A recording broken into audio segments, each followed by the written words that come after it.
A new age of nuclear power. TerraPower set to begin construction on a next-gen nuclear power plant located in Wyoming. Fox and Friends Weekend co-hosts Pete Hegseth and Will Cain join us to go off the grid. Hey, guys. Good morning. Good morning. Okay, Pete, I'll start with you. What's your reaction? So at first I want to be cynical because it's Bill Gates, but then I realized this is probably just a hedge. No, this is probably a hedge, right? All the green, sustainable stuff's not really working.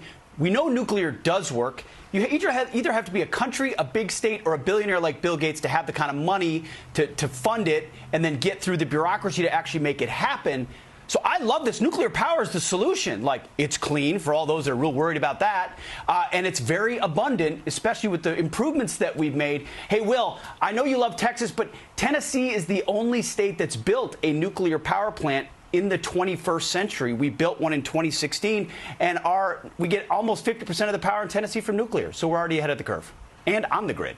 Tennessee also, one of the key geographic components to the Manhattan Project, speaking of nuclear.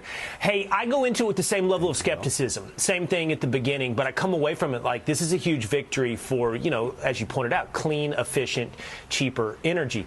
And I also love it for this fact as well. This segment we do together is called Off the Grid, and we're trying to focus on America outside of, the Acela line from Washington, D.C. to New York. This town in Wyoming, it had a big coal power plant, and it's scheduled to go out of business in 2025. Theoretically putting all those people in the unemployment line. But no, they are transitioning into working at this nuclear power plant. So it saves jobs and it saves energy. Yeah, it's right next door to the coal plant. And they're saying, I'm reading some articles about this, that there are similar reactors that are built in China by the Chinese and in Russia. So this can allow us to be a little bit more competitive. But it's hard for us to be competitive because of high interest rates. And it's hard for us to get to obtain the uranium because that's in Ukraine, and with all the